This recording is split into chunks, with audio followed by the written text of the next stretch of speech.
함께 조용한 기도 드리시겠습니다.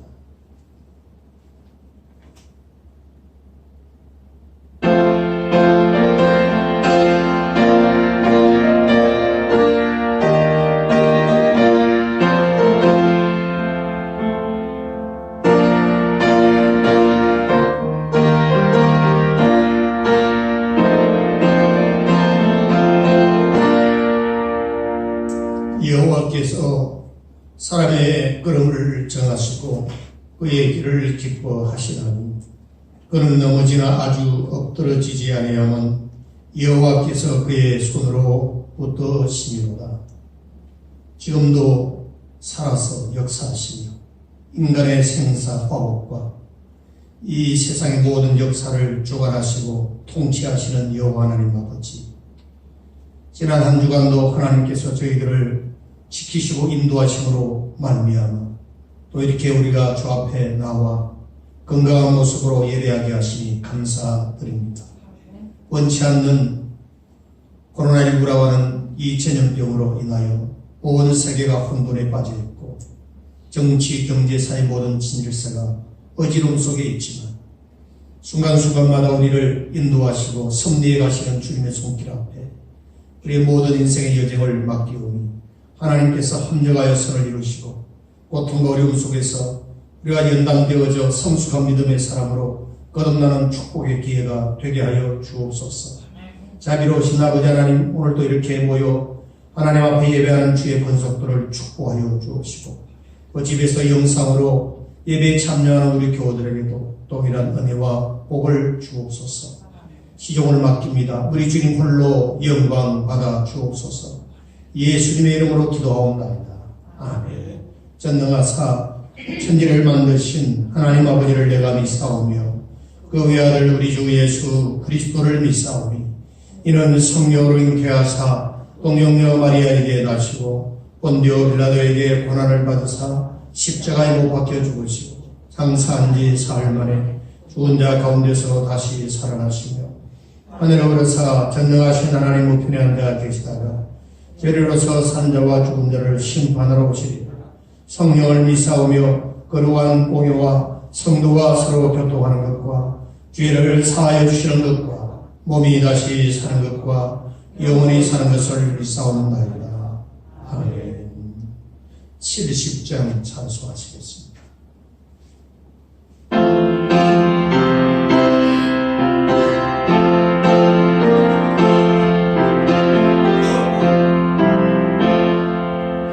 피난처 있으니 환난을 당한 자 이리오라. 하늘이 변하고 물결이 일어나 산 위에 넘치는 의욕잔네. 이 밤이 들고 나라들 모여서 진동하나. 의인의 목소리 한음만 말하면 전하에 모든 걸 말하겠네. 나는 주 하나님 의인을 도우니 피난처요. 세상에 나를 거치게 하시니 세상에 장금이 쓸데없네. 높으신 하나님 의인을 많이 할렐루야. 괴로움이 심하고 활활이 끓가나 피난처에 쉬는 주 하나님.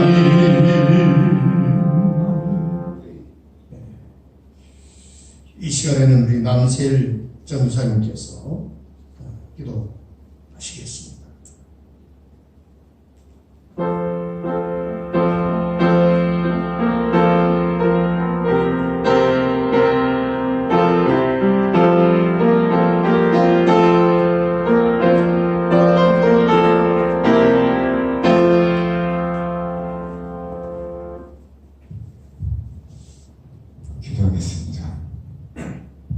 할렐루야. 여호와 하나님, 오늘도 주님을 기억하게 하시고 하나님을 예배할 수 있도록 이 자리에 불러 모으심에 감사드립니다. 한 주간도 지키시고 보호하심에 감사드립니다. 저희 코로나19로 온 세상이 어지러운 이때에도 여전히 하나님을 바라보게 하심에 또 하나님만 의지하게 하심에 감사드립니다. 앞으로 어떤 세상이 우리 앞에 펼쳐질지라도 여호와 하나님 외에 그 무엇도 두려워하지 않게 하심으로 저희 이 시간들 강하고 담대하게 저희 부끄러움 없는 하나님의 자녀로 살아가게 하소서. 이 세상의 삶 가운데 흔들리거나 지칠 때에도 임마누엘 아버지 함께 하심으로 이 연단의 시기를 감당하여 저희 인내를 온전히 이룰 수 있도록 도우시고 인도하심에 감사드립니다. 한 주간의 모습을 돌아보면 마치 하나님께서 계시지 않는 것처럼 저희 잊어버리고 보냈던 시간들이 있습니다. 그리고 저희의 죄를 용서하여 주시옵고 하나님을 잊어버리고 살아가곤 하는 이 무지하고 어리석은 저희를 긍휼히 여겨주시옵소서. 성령님의 충만하신 역사하심으로 저희 죄의 자리에서 벗어나 거룩한 성도로 아버지께서 택하신 백성으로 이 세상을 살아가게 하소서. 오늘도 아버지 앞에 나와 지은 죄를 회개하게 하심에 감사드립니다. 저희 진실로 회개하여 죄에서 돌이켜 하나님께 나아가길 간구합니다. 아버지, 저의 구함을 듣고 주시옵소서. 이 나라와 이 민족을 위해 이 세상에 세우신 하나님의 교회를 위해 택하신 성도를 위해 아버지께 구합니다. 너무나도 많은 사람들이 병들고 있습니다. 사망에 이르고 있습니다. 마치 주님께서 다시 오실 그날이 멀지 않았나 싶기도 합니다. 이 어리석은 자로 이 시간을 살아가고 세월을 낭비하는 것이 아닌 주님의 뜻이 무엇인지 밝히 알 수 있도록 하나님의 지혜를 구합니다. 저희에게 주어진 현실과 상황을 지혜롭게 해결해 나가고 견뎌낼 수 있도록 힘을 주시고 지혜를 주시옵소서. 온 교회와 성도가 성령 충만함으로 주님의 이름으로 기도하고 찬양하고 감사함으로 그리고 사랑을 잃지 않고 이 순간을 살아가게 하소서. 오히려 어렵고 힘든 이때에 저희 스스로 아무리 노력해도 하지 못했었던 순종, 그 순종을 조금씩 이루어가는 삶을 살아갈 수 있도록 아버지께서 세워주시길 구합니다. 아버지께서 세우신 교회와 택하신 성도를 바르게 세워주시옵소서. 아버지께 구합니다. 하나님의 형상을 회복해 나아가는 성도가 하나하나 늘어나게 하시고 그들을 통해서 이 세상의 빛과 소금의 역할을 온전히 이루심으로 여호와 하나님의 영광이 온 세상에 펼쳐지길 구합니다. 사랑하는 서문교회의 모든 성도들이 하나님께 쓰임받은 자로서 주신 사명을 감당할 수 있도록 아버지께서 세워주시길 구합니다. 하나님께서 주신 말씀을 선포하는 목회자와 듣는 성도들에게 성령님의 충만하신 역사하심을 통해 하나님의 사랑과 은혜가 넘치는 예배되게 하소서. 나의 구주 예수 그리스도의 이름으로 감사드리며 기도드렸습니다. 아멘.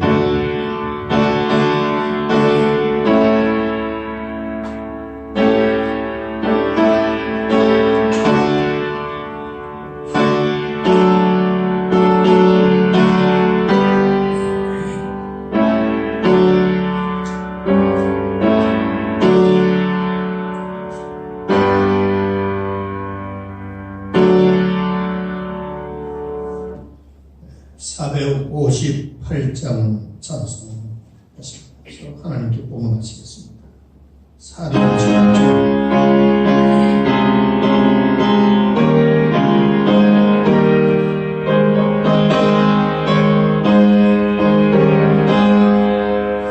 너희 마음에 슬픔이 가득할 때 주가 위로해 주시리라. 아침에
필요를 따라 공급해 주시며 인도해 주시고 은혜 주시는 하나님 감사드립니다.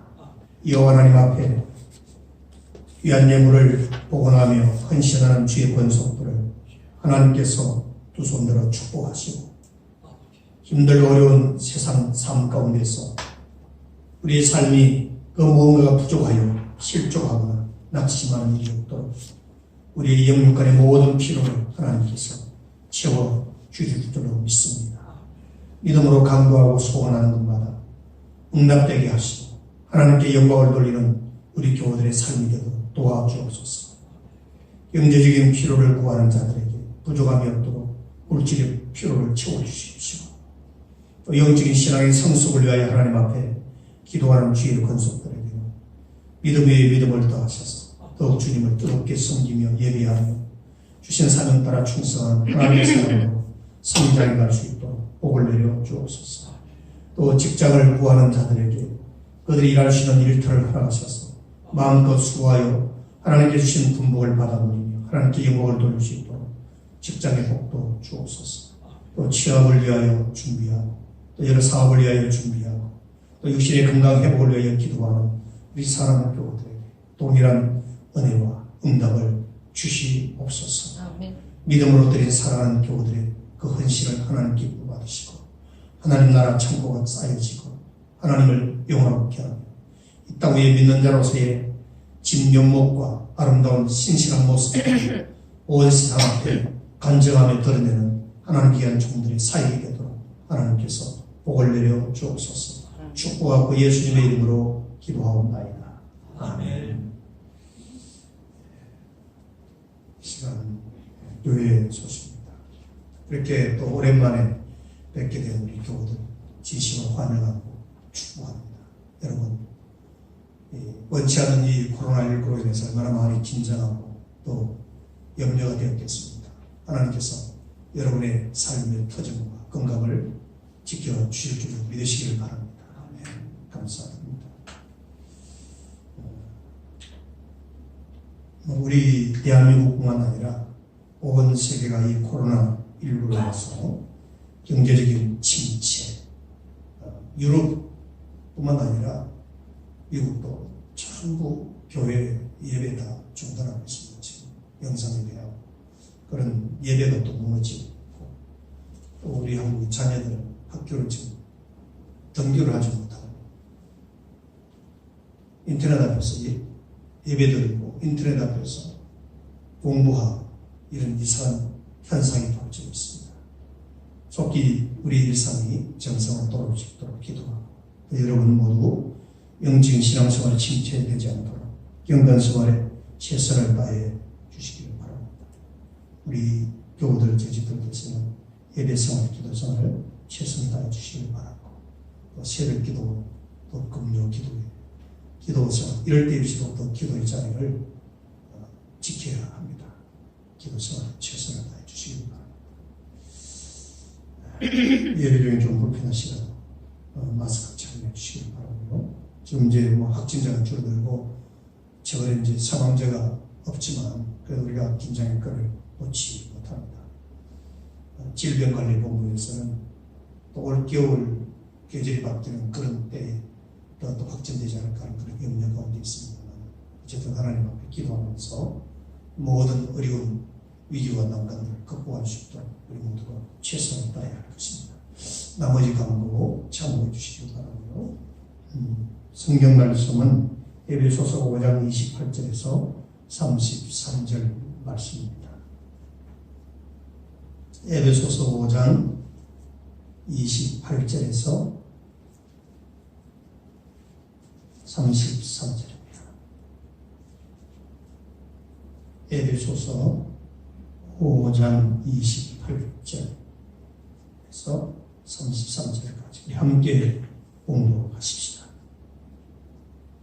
시작. 이와 같이 남편들도 자기 아내 사랑하기를 자기 자신과 같이 할지니 자기 아내를 사랑하는 자는 자기를 사랑하는 것이다. 누구든지 언제나 자기 육체를 미워하지 않고 오직 양육하여 보호하기를 그리스도께서 교회에게 함과 같이 하나니 우리는 그 몸의 지체입니다. 그러므로 사람이 부모를 떠나 그의 아내와 합하여 그 둘이 한 육체가 되었지니 이 비밀이 크도다. 나는 그리스도와 교회에 대하여 말하노라. 그러나 너희도 각각 자기의 아내의 사랑을 자신과 같이 하고 아내도 자기 남편을 존경하라. 아멘.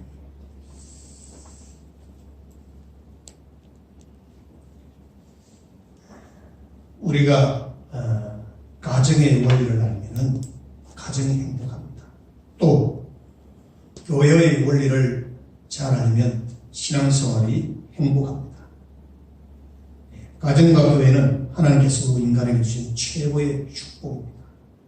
하나님께서 허락하신 가정과 교회는 상당히 같은 공동점이 많이 있습니다. 이 가정과 교회 원리를 살펴보면서 함께 은혜를 나누려고 합니다. 바울이 에베소서를 통해서 제시한 이 교회에 관련된 즉 교회론을 살펴보면 두 가지 특징이 있습니다. 하나는 예수 그리스도는 교회의 머리가 되고 교회는 그의 몸이라는 지체로입니다. 교회는 예수 그리스도가 교회의 머리가 되시고 그리고 그 머리에 붙어있는 지체가 우리 성도들 한 사람 한 사람이 그 교회의 몸을 이루고 있는 곳이 교회다. 이렇게 사도 바울은 교회에 대해서 그렇게 설명을 하고 있습니다. 또 다른 하나는 남편과 아내의 관계로 설명한 가정 원리입니다. 가정의 원리와 교회의 원리를 통해서 하나님께서 우리에게 주시는 중요한 교훈이 있습니다. 여러분, 머리와 몸은 나누어질 수 없는 한 몸이지. 그것은 꼭 그리스도와 교회는 한 몸이며 떨어져서는 안 된다는 그런 관계성을 가지고 있습니다. 즉 유기체라는 겁니다. 원래 이 본문은 그리스도와 교회의 관계, 즉 주님과 우리와의 관계를 부부 관계로 설명하고 있다는 사실에 대해서 주목하셔야 합니다.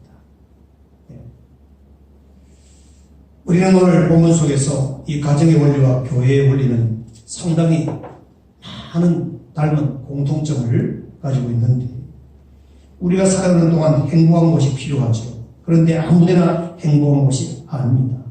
행복한 곳, 또 행복해야 하는 곳, 행복하지 않으면 안 되는 곳이 있습니다. 그것은 바로 가정과 교회입니다. 가정이 교회 같을 때, 또 교회가 가정 같을 때 행복해지는 것입니다. 우리가 다니는 직장은 일하고 보람을 찾고 그리고 생활의 방편을 찾는 곳이지 행복이 넘치는 요람은 아닙니다. 그러나 가정과 교회는 행복해야 합니다. 행복이란 편안하고 또 즐겁고 재미있고 보람이 어우러질 때 행복하지. 일터에서 지친 사람들이 일과 후에 술집을 찾거나 놀이를 찾아 지친 피로를 풉니다. 그리고 술도 마시고 또 춤도 추고 그래서 행복을 느끼는 것은 바른 행복이 아닙니다.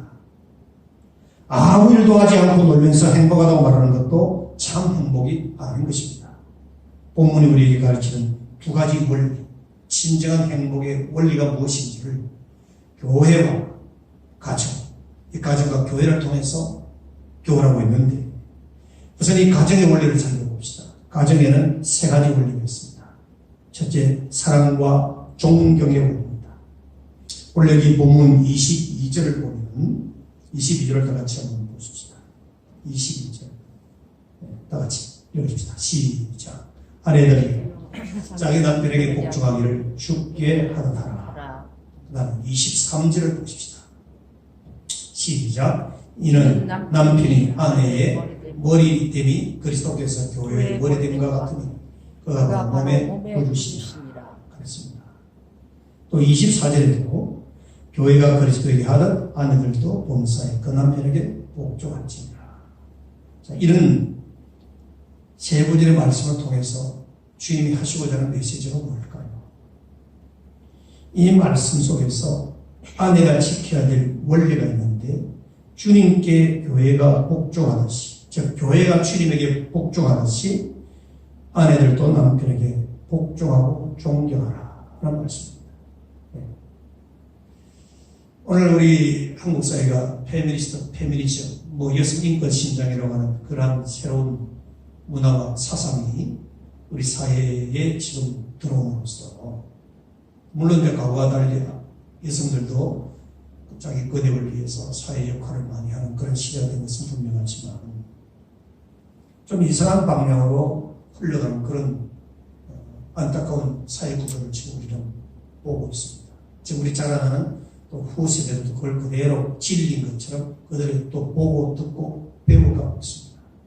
자, 이것이 그들 아이들 생각 속에 하나의 사상으로, 생활의 한 방편으로 자리를 잡을 때 우리 한국 사회의 가정이 어떤 방향으로 흘러갈까, 저는 기성세대로서 굉장한 우려를 표하고 있습니다.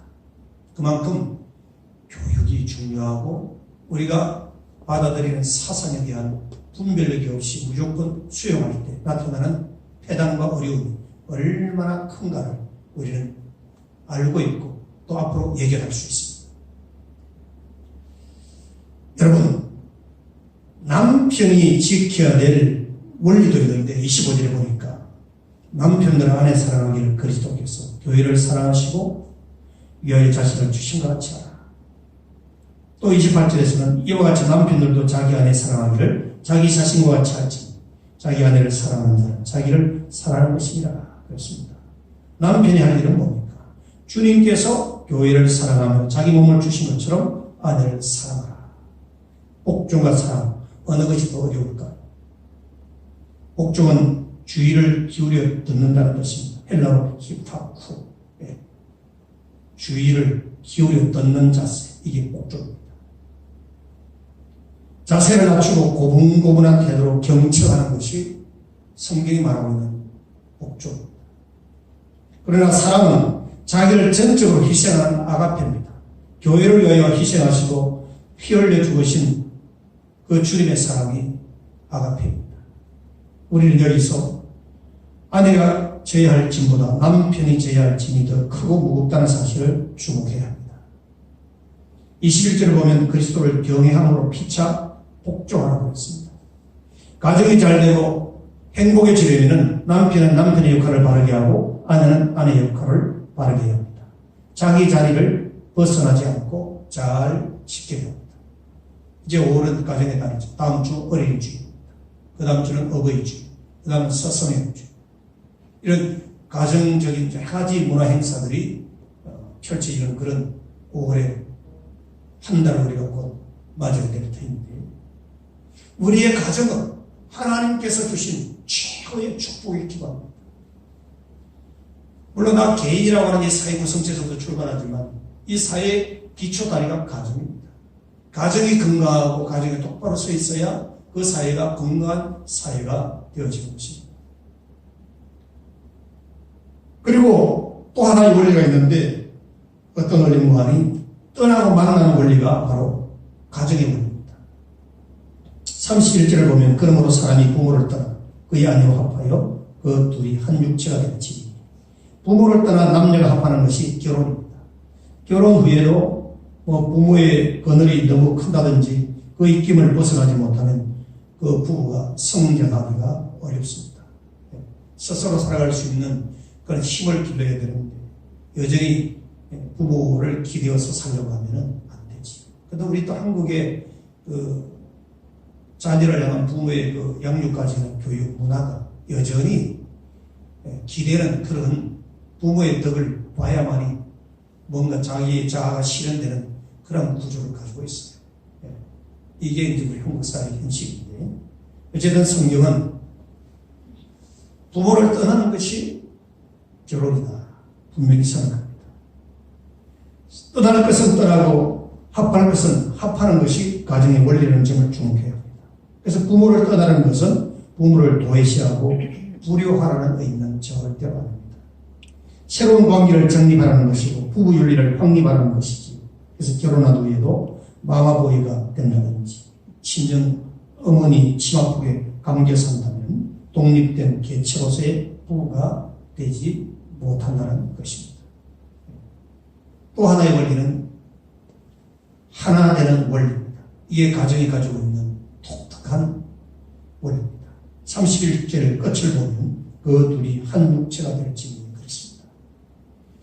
이 지구상에 살고 있는 수많은 사람 가운데 육체와 육체를 합해 하나가 될 수 있는 관계가 부부밖에 없습니다. 자기 아내나 남편이 아닌 사람과 육체를 섞고 합하는 것은 불륜이고 음행입니다. 남남끼리 사업을 같이 하고 여행을 함께하고 운동을 함께하고 독립운동도 함께 할 수 있습니다만 그러나 몸을 섞는 것은 절대로 안 됩니다. 성경에는 동성애, 짐승과 수가 다는 자들을 돌로 쳐 죽이라고 그 율법에 정해져 있습니다. 그래서 바울은 부부만 한 육체가 될 수 있다는 것을 분명히 선언하고 있습니다. 우리 시대의 어두운 면을 표현하는 다양한 용어들이 있는데 예를 들면 도적 불감증, 가치관의 혼돈, 부정부패 그런 등등의 단어들이 있는데 도덕 불감증 가운데 뺄 수 없는 것이 성도덕입니다. 성적 타락. 이것은 성경을 보면 고대 사회에서도 이게 항상 문제가 되었고 이것 때문에 망했습니다. 소돔과 고모라 성이 대표적인 거죠. 성적으로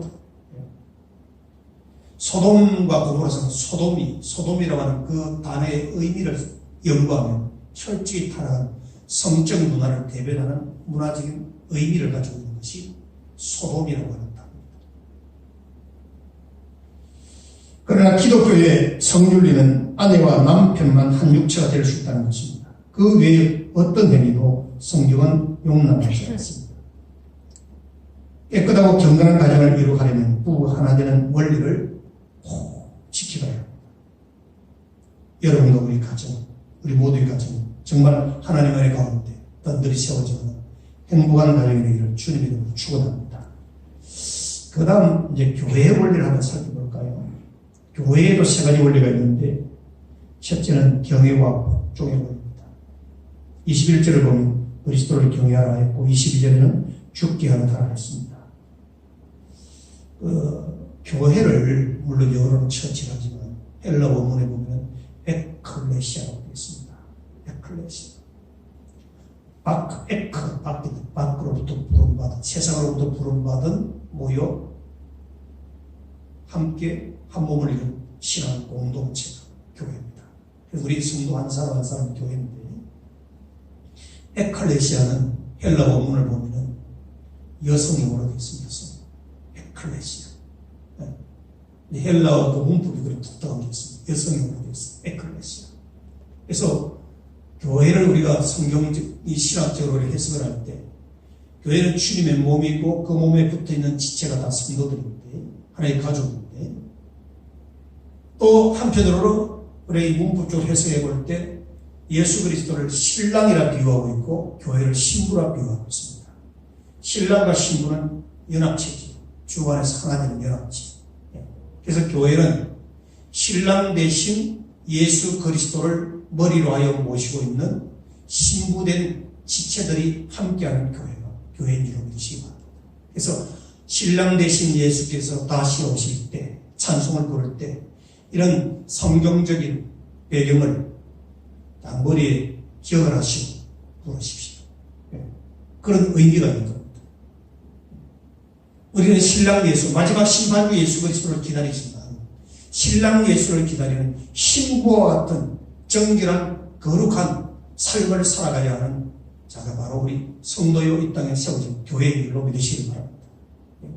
신부는 늘 신랑이 좋아하는 삶을 살아야 되고 신랑이 원하는 삶을 살아야 되고 어떤 흐트러진 그러한 불륜적인 잘못된 삶은 철저히 배려하고 신랑을 맞이할 수 있는 그러한 정숙함이 있어야 하는 것이 신부의 도리이듯이 이 땅에 세워진 모든 교회들이 그렇게 살아요.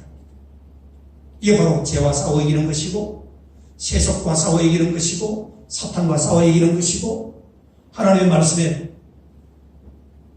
반영되는 그 어떠한 사상도 용납하지 않고 거부하고 철저히 하나님의 몸된 교회의 거룩을 지켜가는 것이 교회요 우리 성도가 해야 될 책임이요 사명인 줄로 믿습니다. 제가 지난 금요 기도에도 잠깐 아마 언급한 바가 있는데 지금 우리나라에는 신학적으로 진보 신학과 보수 신학 이 양대 산맥이 있어요. 보수 신학 하면은 특히 이제 장로교 하는 합신, 고신, 합동, 백석 등등 이런 장로교.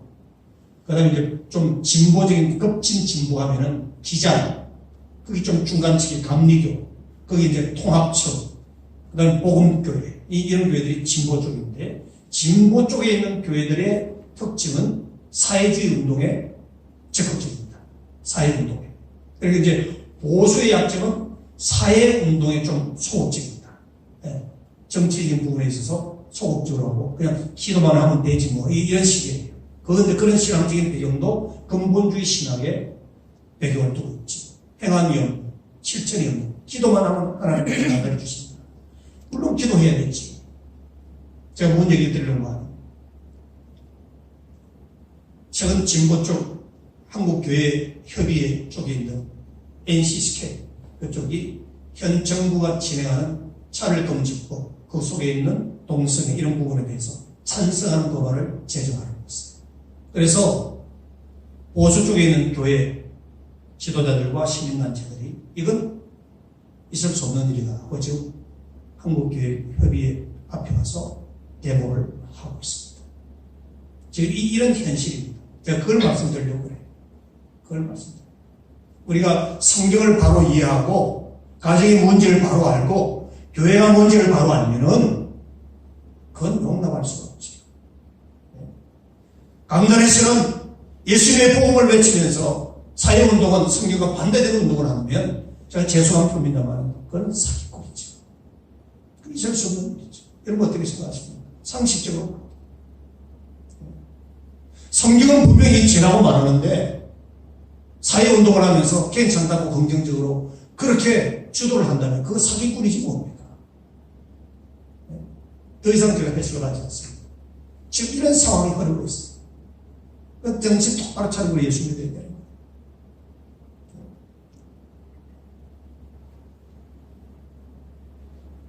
교회의 원래는 경외와 복종의 원리입니다. 하나님 앞에서, 하나님의 말씀 앞에서 경외하고 복종하는 거지. 내가 주님을 위해 할 수 있는 일은 무엇이든지 다 해야 합니다. 이유는 주님께서 우리에게 가장 귀한 생명을 주셨기 때문에. 미국 초대 대통령 조지 워싱턴의 어머니에게 누군가 와서 물었습니다. 아들을 어떻게 키웠기에 위대한 대통령이 될 수 있었습니까? 라고 물으니까 이 조지 워싱턴의 어머니가 대답하기를 저는 아들에게 하나님께 절대 복종하는 법을 가르쳤습니다. 그렇게 간단하게 대답했습니다. 사람은 순종을 배우고 순종을 가르쳐야 합니다. 우리는 배운 대로 살게 되어 있습니다. 저도 신학을 배운 대로 설교하고 성경을 쓰고 목회합니다. 배운 대로. 어떤 학교에서 어떤 사상 밑에서 어떤 신학의 사상을 배웠느냐가 너무 중요해요.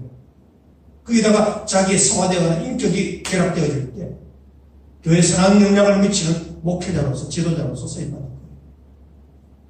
신학 따로 생활 따로는 그런 모순이 있는 거예요. 잘못된 거예요. 그리스도인들이 해야 될 일은 교회의 머리이신 주님께 복종하는 겁니다. 우리는 교회가 주님의 몸된 교회의 머리요. 우리는 그 붙어있는 지체라는 사실을 기억하고 그리스도가 교회의 머리라는 이 말씀에 우리는 주목해야 합니다. 머리는 하나입니다. 모든 지체의 상체입니다. 명령과 통제의 상황본부가 머리입니다. 사람의 신체 구성을 보면 발도, 손도, 귀도, 콧구멍도, 눈도, 폐도 둘씩이죠. 다 둘씩 있습니다. 그런데 머리는 딱 하나입니다. 물론 자녀와 은혜도 있지만 그러나 머리는 하나입니다. 머리가 둘이면 그것은 기형이라고 합니다. 기형. 모든 지체는 머리의 지시를 따라 행동해야 하는 것처럼 우리 기독교회는 머리이신 그리스도의 명령을 따라 순종하고 행동해야 하는 것입니다. 이게 교회가 가지고 있는 원리입니다. 예전에 미국에서 있었던 일입니다. 카네기홀에서 뉴욕 필하모닉 오케스트라 연주회가 열렸는데 2명의 목사님이 초청을 받고 이 연주의 관람을 위해 객석에 앉아 있었습니다. 그날 이 연주의 객석은 초만회였는데 이제 1부 연주가 끝나고 2부 하기 전에 잠깐 쉬는 시간이 있었는데 한편의 목사님, 목사님이 물었습니다. 여기 목사, 교회는 언제쯤이나 오늘 이 연주의 관객처럼 차고 넘칠 수 있겠소? 하고 물으니까 옆에 그 목사님이 대답하기를, 우리 교회도 지휘자의 지휘에 전적으로 따르고 순종하는 100명만 있으면 객석이 차고 넘치게 될 수 있겠죠? 라고 대답합니다.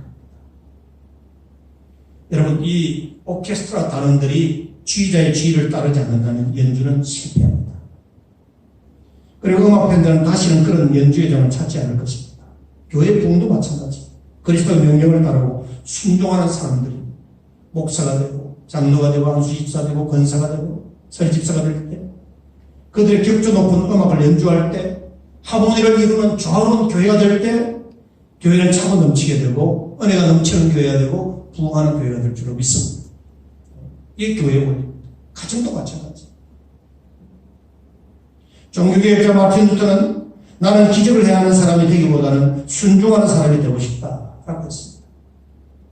신앙생활을 잘하느냐 못하느냐를 가늠하는 척도는 하나님을 얼만큼 높이느냐, 하나님의 말씀을 순종하느냐 안 하느냐에 거기서 결정하는 겁니다. 이게 우리 신앙생활의 성패가 결정합니다. 그런데 오늘 현대교인들은 자기 개인 기준에 따라서 신앙생활을 그런 패턴으로 흘러가고 있습니다. 교회의 치리와 질서에 별로 따르지 않습니다. 이게 우리의 고치고 변화되어야 될 모습이지. 절대 복종하는 신앙이 가장 위대한 신앙이라는 것을 성경은 많은 곳에서 우리에게 교훈하고 밝히고 있습니다. 한 예를 들어볼까요? 창세기 6장에 보면은 대홍수 사건의 얘기가 기록되어 있는데, 세상을 홍수로 심판하기 전 하나님께서 노아에게 뭐라고 말씀합니까? 배를 지어라, 배를. 즉 방주를 지어라고 그랬죠. 그 방주를 짓는 목적은 노아와 그 가족을 구원하기 위해서죠. 피신하기 위해서. 그런데 노아가 배를 만드는 장소가 어디입니까? 강가도 아니고 바다도 아니고 아라라 산에서, 산 꼭대기에서 배를 지었어요. 배 만드는 조선으로 바다에서 인접하는 것이 우리의 상식인데, 산 꼭대기에서 방주, 배를 짓는다는 것은 상식적으로 이해가 안 가고, 그 당시 아마 나무를 찍어다가 방주를 만드는 노아를 바라본 많은 사람들이 정신 나간 치매 걸린 노인이라고 아마 조롱했을 것입니다. 그러나 노아는 사람의 여론과 분위기, 환경에 흔들리지 않고 하나님의 말씀에 절대 복종했습니다. 믿으시길 바랍니다. 하나님의 말씀. 그런데 하나님은 상식을 무시한 채 산꼭대기 배를 만들라고 명하신 것이고, 그 중요한 것은 비상식적이고 비합리적이고 비논리적인 명령에도 불구하고 노아는 순종했다는 겁니다. 순종한 노아의 태도. 그 말씀 가운데 보면 그대로 하니라고 하는 단어가 있습니다. 따라서 그대로 하니라. 이게 노아의 태도예요. 하나님의 말씀에 순종한 그대로 하니라. 그 뭐 인간의 생각이나 사상이나 톤을 달지 않았어요. 그대로 하니라. 이치 맞지 않는 그런 상황에도 불구하고 하나님의 말씀에 순종하여 그대로 했습니다. 또 하나, 어느 날 하나님께서 아브라함에게 독자 이삭을 번제로 바치러 명령합니다. 어떻게 난 아버지입니까? 100세에 난 독자 아들을 낳습니다. 외아들입니다. 그런데 아브라함은 하나님의 명령을 따르기 위해 아침 일찍 이삭을 데리고 모리아 산을 향해 길을 떠납니다. 아들을 번제물로 바치기 위해서. 번제물이 뭔지 아십니까? 제단 위에 제물을 올려놓고 불로 태워서 연기로 하나님 앞에 올려드리는 제사법. 그러니까 생사람을, 생아들을 잡아서 결박해가지고 장대더미 올려가지고 불로 태워서 하나님 앞에 제물로 드리겠다는 거죠. 그러려고 아들 이삭을 데리고, 이삭은 자기 덩치에 장작을 치고 아버지를 줄레줄레 따라가는 거예요. 한번 상상을 한번 생각해 보십시오. 자, 중요한 것은 노아나 아브라함의 행위에 대한 결과입니다. 두 사람 다 복을 받았습니다. 왜 그들이 복을 받았을까요? 하나님을 경외하고 살아가는 사람들이 복받는다는 사실을 성경은 우리에게 가르치고 순종하여 복종하여 그 복을 받은 줄로 믿으시기 바랍니다. 이 성경이 우리에게 가르치는 원리입니다. 그 다음에 떠남과 만남의 원리인데, 부모를 떠난 아내와 합하는 것이 가정의 원리인 것처럼 교회 역시 세상을 떠나 예수와 합하는 것이 신앙의 원리입니다. 제가 앞에 말씀드린 것처럼 교회가라고 하는 이 단어, 그 의미가 바로 여성형으로 기록되어 있다고 그랬죠. 예수 그리스도가 교회의 머리가 되시고, 교회라는 그 본질적인 자체는 예수 그리스도를 믿는 성도들의 신령한 공동체는 분명한데, 그 교회가 교회되어질 수 있는 가장 핵심은 예수 그리스도, 신랑 되신 예수 그리스도를 늘 사모하고 또 바라보고 그분의 말씀에 순종하고 따르는 거룩한 신부들이 모인 공동체가 교회란 말이죠. 그래서 우리는 항상 세상으로부터 분리된, 세상을 떠나는 거룩한 공동체가 교회가 가지고 있는 원리의 본질입니다. 그래서 그러면 우리 그리스도인들이 바라보는 교회는 이러한 하나님의 신령한 공동체인데, 교회가 세상을 바라보는 세상은 어떠한 대상으로 봐야 되는가? 개혁의 변화의 대상, 믿으시길 바랍니다. 우리가 이 세상이라는 구조 속에서 살지만 문화도 경험하고 같이 경제활동도 하고 여러 가지 많은 취미생활도 하지만 그것이 세상이 우리의 삶의 목적이 아니고 목표가 아니고 하나님의 나라가 목표고 목적인데, 하나님 나라 백성이 된 우리들이 하나님 나라 가는 그날까지 주의 복음과 성경을 모시고 살아가는 우리 그리스도는 이 세상에서 해야 될 역할과 책임이 뭐냐? 이 세상을 복음으로 하나님의 능력으로 변화시키는, 개혁하는 책임과 사명이 있음을 믿으시기 바랍니다. 이게 교회의 기능입니다. 그래서 우리가 전도하는 거예요.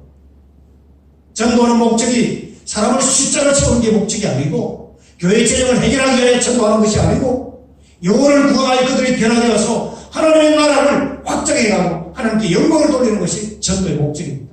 그래서 교회가 존재하는 겁니다. 믿으시길 바랍니다. 그래서 목사가 필요하고요. 눈에 보이는 가시적인 세상의 현상에 우리는 관심을 가지면 안 됩니다. 하나님 우리 교회를 이렇게 큰 건물은 아니지만 이렇게 주신 목적도 이유도 복음을 효율적으로 잘 증거하고 신앙교육 잘 시켜서 한 사람 한 사람들이 그리스도를 닮아가는 참된 성도가 되게 하기 위하여 이 땅에 교회라고 하는 신앙 진리한 공동체를 세워주셨고, 그 사역을 위한 필요한 수단이 되시기 바랍니다.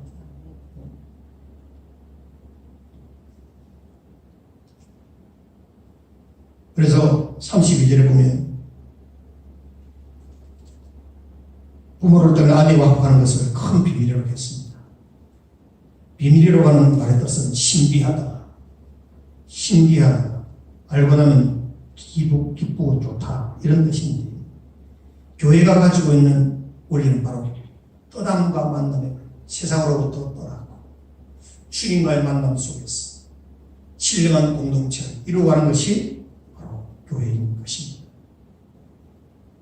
또 하나, 세 번째, 하나 되는 원리입니다. 신앙생활의 궁극적 목표는 예수님처럼 되는 거지, 예수님을 닮아가는 겁니다. 다시 말하면 예수님을 닮아보려는 것이 궁극적인 이상이고 목표인 것입니다.